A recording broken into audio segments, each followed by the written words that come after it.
তাপপ্রবাহ কিংবা তীব্র গরমে আপাতত কোনো প্রভাব নেই রাজ্যে, বরং আগামী শুক্রবার পর্যন্ত উত্তর থেকে দক্ষিণবঙ্গের বিভিন্ন জেলায় বৃষ্টির সম্ভাবনা রয়েছে, এমনটি জানালো আলিপুর আবহাওয়া দপ্তর। হাওয়া অফিসের পূর্বাভাস অনুযায়ী উত্তর পূর্ব বাংলাদেশের ওপর একটি উচ্চচাপ বলয় রয়েছে। এই দুইয়ের প্রভাবে বঙ্গোপসাগর থেকে বাংলার বাতাসে প্রবেশ করছে জলীয় বাষ্প, ফলে গোটা রাজ্যেই বৃষ্টির উপযুক্ত পরিবেশ তৈরি হয়েছে।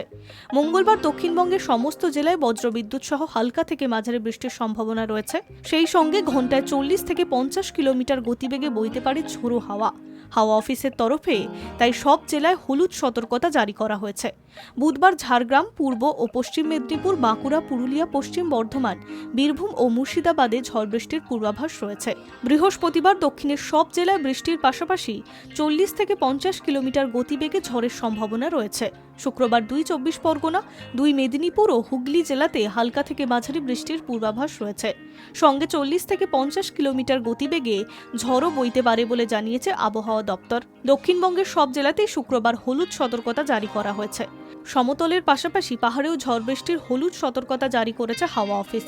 আবহাওয়া দপ্তরের পূর্বাভাস অনুযায়ী বুধবার দার্জিলিং, কালিম্পং, জলপাইগুড়িতে বজ্র বিদ্যুৎ সহ ঝড় বৃষ্টির সম্ভাবনা রয়েছে। শুক্রবার মালদা, উত্তর ও দক্ষিণ দিনাজপুরে বৃষ্টির সঙ্গে 40 থেকে 50 কিলোমিটার গতিবেগে ঝড়ের পূর্বাভাস রয়েছে।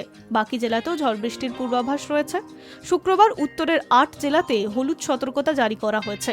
আবহাওয়া দপ্তরের পূর্বাভাস অনুযায়ী মঙ্গলবার কলকাতা পার্শ্ববর্তী অঞ্চলে দিনের আকাশ মেঘলা থাকবে। বজ্রবিদ্যুৎ সহ হালকা থেকে মাঝারি বৃষ্টির সঙ্গে 40 থেকে 50 কিলোমিটার গতিবেগে ঝোড়ো হাওয়া বইবার সম্ভাবনা। উচ্চ ও সর্বনিম্নোচ্চ তাপমাত্রা 33 থেকে 23 ডিগ্রির আশেপাশে ঘোরাফেরা করবে। Hi news network.